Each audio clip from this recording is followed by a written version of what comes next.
Amazon, dengan tiker AMZN di Nasdaq, adalah salah satu perusahaan teknologi terbesar dunia. Dari awalnya sebagai toko buku online, kini Amazon berkembang menjadi raksasa e-commerce, cloud computing, dan digital advertising.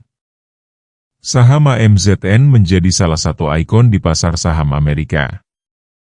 Tahun 1994, Jeff Bezos mendirikan sebuah perusahaan kecil di garasi rumahnya di Seattle. Namanya Kadabra.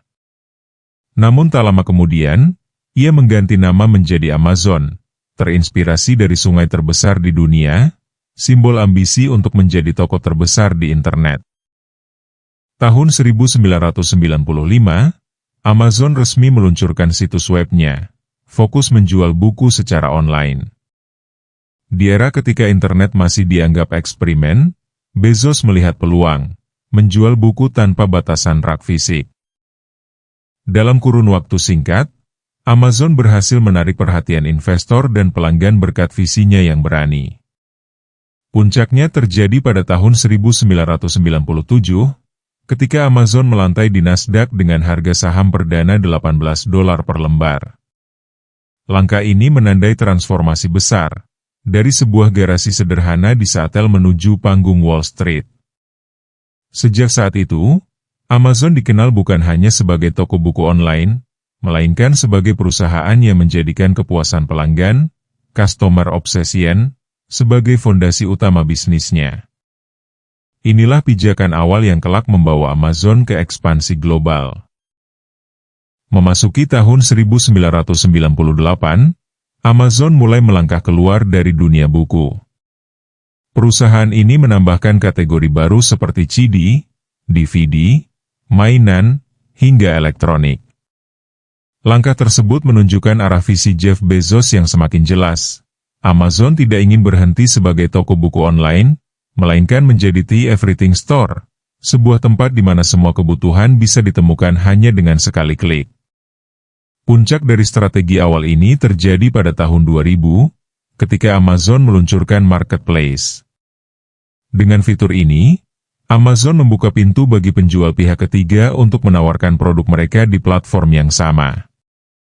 Transformasi ini mengubah Amazon dari sekadar retailer menjadi sebuah platform global, tempat jutaan penjual dan pembeli bertemu. Marketplace bukan hanya memperluas pilihan produk, tetapi juga memperkuat posisi Amazon sebagai pusat perdagangan digital dunia. Amazon Prime lahir sebagai solusi sederhana untuk pengiriman cepat, tetapi tumbuh menjadi ekosistem yang memperkuat loyalitas pelanggan. Inilah salah satu langkah paling strategis yang menjadikan Amazon bukan hanya toko online, melainkan sebuah dunia digital yang lengkap. Tahun 2006, Amazon meluncurkan Amazon Web Services, AWS. Siapa sangka, bisnis cloud computing yang awalnya hanya untuk internal, kini menjadi mesin keuntungan terbesar Amazon. AWS adalah tulang punggung internet modern. Tahun 2007, Kindle dirilis. Amazon kembali ke akar, buku. Tapi kali ini lewat perangkat digital yang mengubah cara orang membaca. Tahun 2017, Amazon mengakuisisi Whole Foods dan meluncurkan Amazon Go, toko fisik tanpa kasir, sebagai eksperimen masa depan retail. Sepanjang 2010 hingga 2020, Amazon bertransformasi dari sekadar e-commerce menjadi ekosistem global yang menggabungkan belanja online, hiburan digital, logistik modern, dan retail. Memasuki tahun 2020, Amazon semakin menegaskan dirinya sebagai perusahaan teknologi global. Fokus utama diarahkan pada AI dan Alexa, menghadirkan ekosistem cerdas di rumah tangga. AWS terus tumbuh pesat, menjadi mesin keuntungan terbesar dan bersaing ketat dengan Microsoft Azure serta Google Cloud. Di sisi hiburan, Amazon Studios memperkuat posisi dengan produksi film dan serial, menantang Netflix dan Disney+. Selain itu, Amazon juga memperluas visi perusahaan, tidak hanya menjadi Earth's most customer-centric company, tetapi juga berkomitmen untuk menjadi Earth's best employer dan Earth as a fast place to work. Dengan strategi ini, Amazon menunjukkan bahwa ekspansinya bukan sekadar soal bisnis, melainkan juga tentang keberlanjutan, inovasi, dan tanggung jawab sosial. Sekarang kita melihat dan membahas sebagian kecil dari rasio keuangan Amazon, Fiscal Year 2025 dan 2024.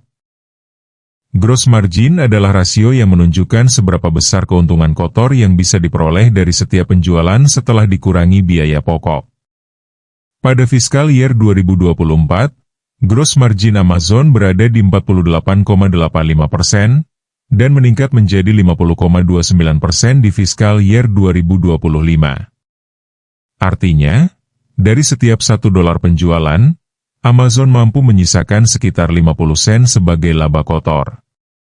Kenaikan ini menandakan efisiensi biaya dan kekuatan pricing power perusahaan. ROIC mengukur seberapa efektif perusahaan menggunakan modal yang ditanamkan untuk menghasilkan keuntungan. Di Fiscal Year 2024, ROIC Amazon mencapai 19,23%, namun turun menjadi 15,92% di Fiscal Year 2025. Penurunan ini bisa berarti adanya investasi besar yang belum sepenuhnya menghasilkan return. Namun angka di atas 10% tetap menunjukkan Amazon mampu menciptakan nilai dari modal yang digunakan. Free cash flow margin menunjukkan seberapa besar arus kas bebas yang dihasilkan dari penjualan. Fiscal Year 2024 mencatat 5,15%, tetapi turun drastis menjadi 1,07% di Fiscal Year 2025.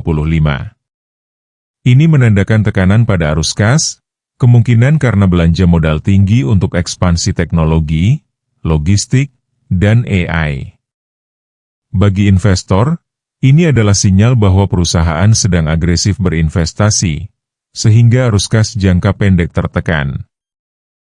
Interest coverage ratio mengukur kemampuan perusahaan membayar bunga utang.